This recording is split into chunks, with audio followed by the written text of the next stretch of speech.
given alpha is 0.10. If you use the inverse norm or the inverse t, you have to use 0.05. So it's going to be the same t value. They're plus or minus 1.725. So your distribution, if I make it either, is going to look like that. If you use the table, though, you have to go across the table to a two-tail test and down the side for 20 for the degree of freedom, but you use alpha is 0.10.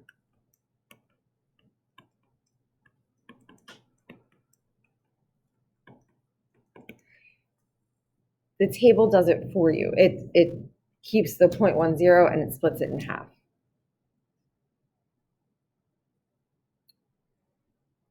And then for a right tail test, I know that that t has to be positive.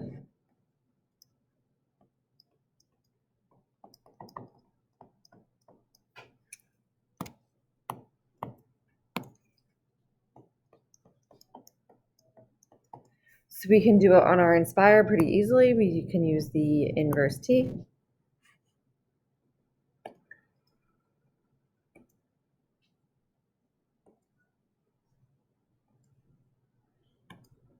.01, and the degree of freedom is 11.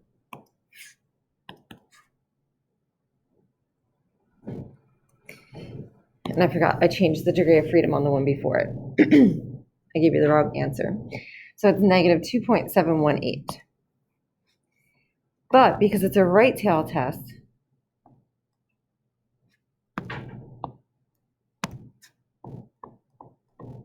we use the positive. So the Inspire gives you a negative number, but you have to use the positive number.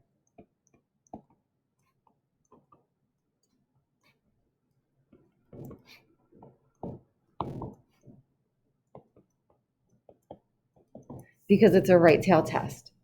So even though the Inspire gives you a negative number, you need to use the positive number because it's a right tail test. Similar to this number up here, the table gives you a positive number, always, but you use the negative because it's a left tail test.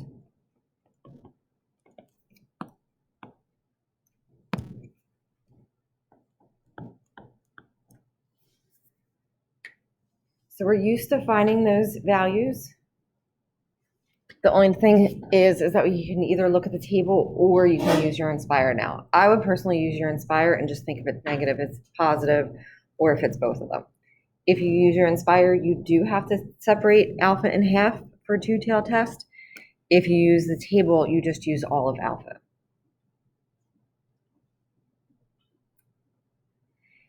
Now we're going to go through the same steps that we did before. So hypothesis testing for using rejection region when the population standard deviation is unknown. That makes it a T. The first step we do is verify the population standard deviation is not known. The rest of it is going to be true for us. If we were in like AP Stat, it might not, and it would be tricky, but the rest of that is going to be true for us.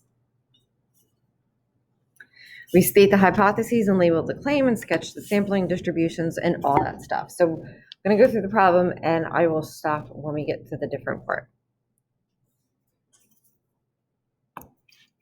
Again, just like last section,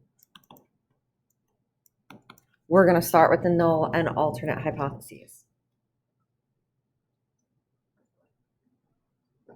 And then label everything. So job placement director claims that the average salary for nurses is $24,000.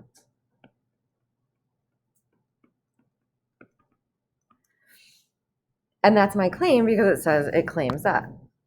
So it claims that it is $24,000. That means the null hypothesis is the claim.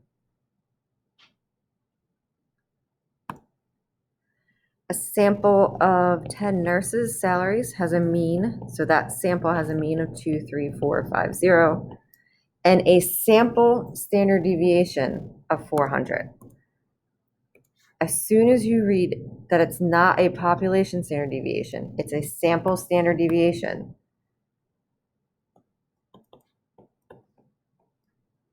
it's going to be a t-test. I write that right away. As soon as I know if it's a Z or a T, I write it right away because I'm the type of person that will forget it, just like go on autopilot. Is there enough evidence to reject the director's claim? So that tells us we wrote the right claim. When we talk about reject in the problem, the null hypothesis is the claim. And I didn't say it before, but you can have that table out too if it helps you with the conclusions and everything, and which one's the null hypothesis and which one's the alternate. So alpha is equal to 0.05. It doesn't say less than or greater than, so that means the alternate hypothesis is going to be not equal to.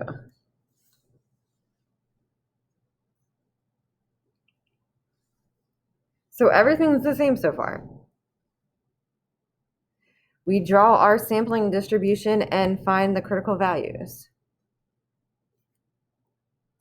So we draw our sampling distribution. It's a two-tailed test. And since alpha is 0.05, we divide that in half to get the part on the end. Or you can look at the table and find all of alpha. And you get these critical values to be negative 2.262 and positive 2.262.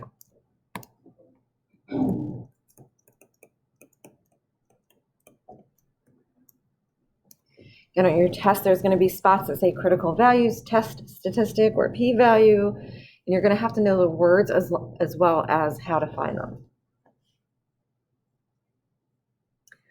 So those are the critical values. Now we need to find a test statistic, just like before. But we use T, and the formula is almost exactly the same, except different letters. The formula is the sample standard deviation. The sample mean minus the population mean over the sample standard deviation divided by the square root of n.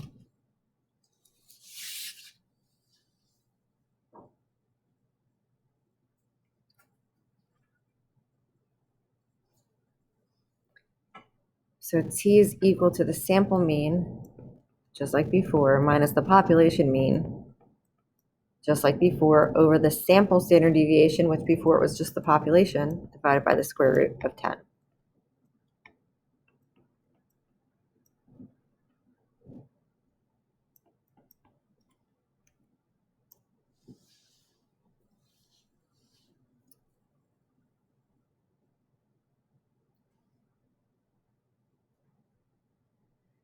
If you don't like using that formula, you could type everything into your Inspire, use a t-test, and it'll give you T. I don't want to confuse you. If you want to know how to do that, I can always tell you individually. But you could always do that.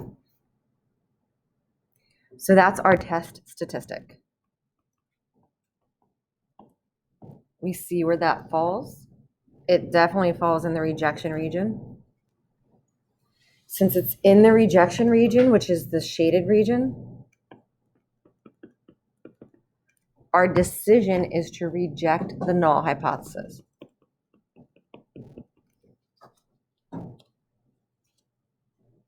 No matter what, our decision always talks about the null hypothesis. We don't say we reject the alternate, we reject the claim, we don't say any of that.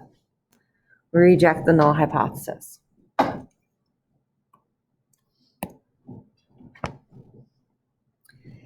And then since we reject the null hypothesis, the conclusion is that there is enough evidence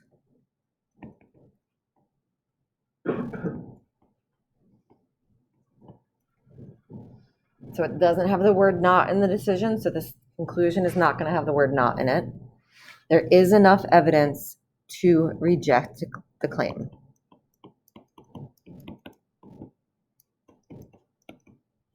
And that last word is always claim.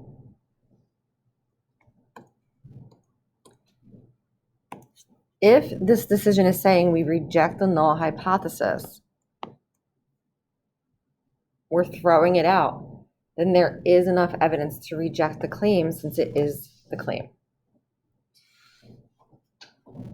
Yesterday, I was reading an article about vitamin D, the impact of vitamin D and COVID, like the chances of getting it and like how severe it is and everything. And they were quoting studies, and I looked at the studies, and like there's abstracts for the studies, and it'll say things like this, like there wasn't conclusive evidence to support this claim of blah, blah, blah. So not that I like this time, of course, because of everything that's happened, but looking at all the studies coming out, you can hopefully think about them more intelligently than other people and see like when they're talking about like these are the numbers, but there isn't enough evidence to support it, or these are the numbers and there is enough evidence to support it. Again, doctors aren't proving anything, or scientists aren't proving anything when they say there's a correlation between low levels of vitamin D and the severity and the chances of getting COVID, but they're saying that there is enough evidence to support it. Some studies don't show that. So it depends on what studies, but if you look at a lot of studies and a lot of data, it's showing it. So I take vitamin D anyway, just because I take a lot of vitamins. So take vitamin D or go out in the sun, go for a walk. All right, any questions at all? Concerns? Try to set up the next one. I think you guys can do it.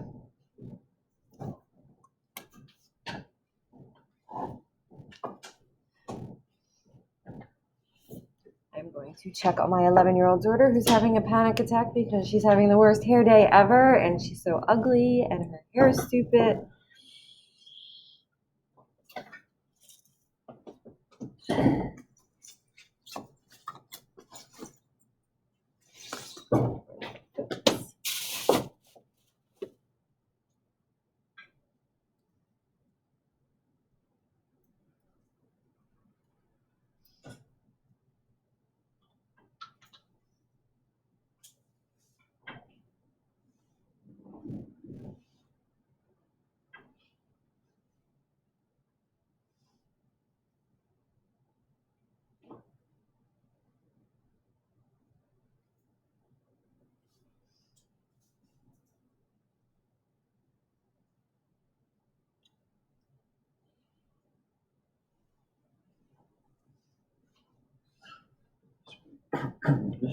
Yes. Sure.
I just posted my original copy of my notes.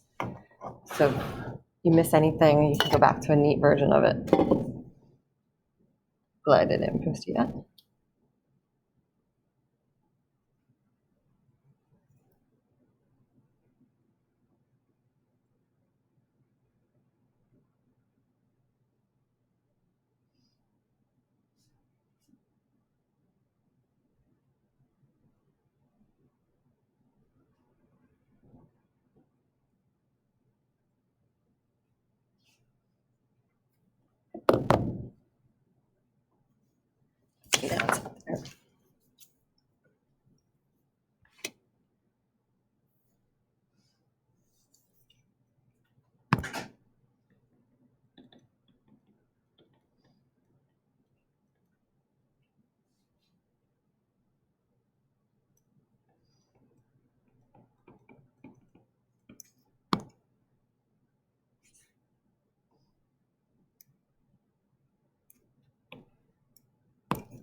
Some people could have a problem with picking out which one is the claim. The first sentence says, an educator claims that blah, blah, blah, blah is less than 60.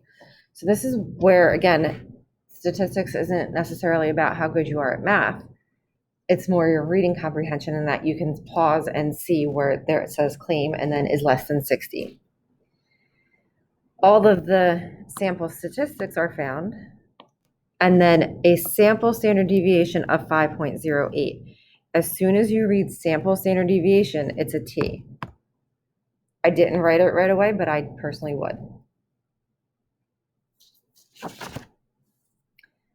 Now we can find our critical value, which is either with the table or with the inverse T.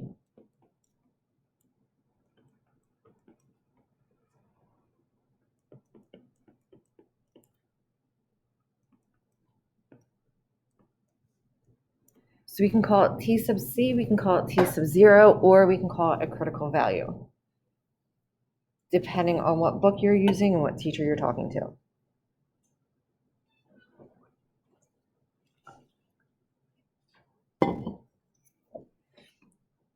And then we find our test statistic.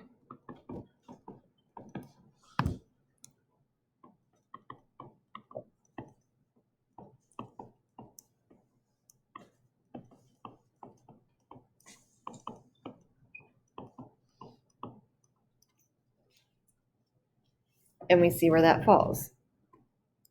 Zero's in the middle. It definitely falls in that non-rejection region.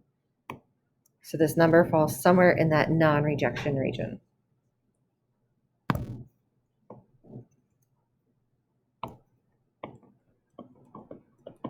So since it's in the non-rejection region, we do not reject the null hypothesis. Again, we don't say anything about the claim or anything there. It's always a null hypothesis. Then we have to write our conclusion. And it always starts off with there is or there is not enough evidence to. Since this decision has the word not in it, this conclusion is going to have the word not in it.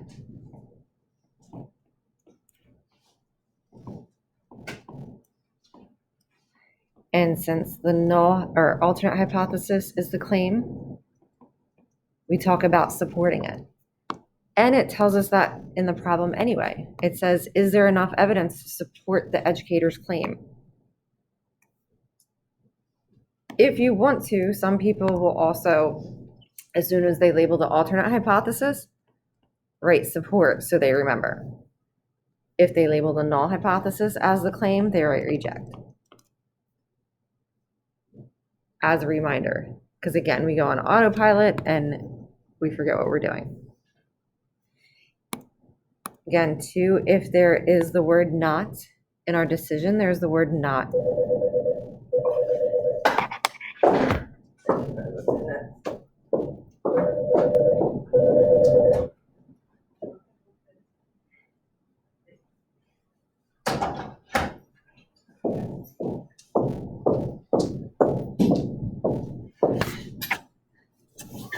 It's post attendance. All right, so if you're good on that one, do the next one.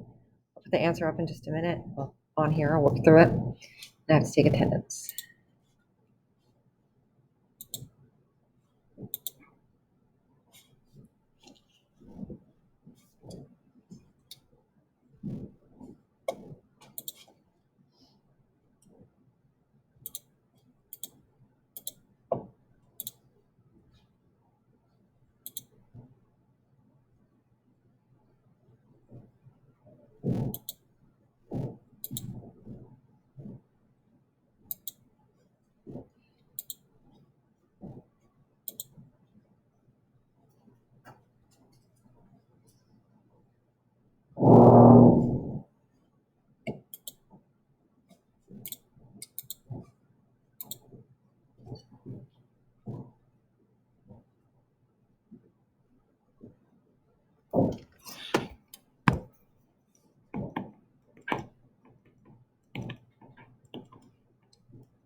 know it's so hard being in here in these circumstances. So that's the beginning. And then we find the critical value either using the inverse t or the table, but we have to remember it's a positive number because it's on the right side. We use the formula.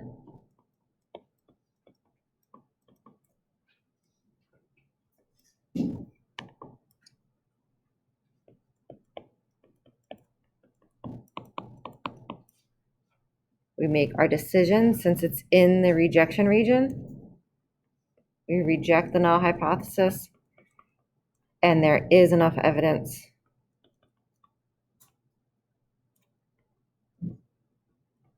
to support the claim.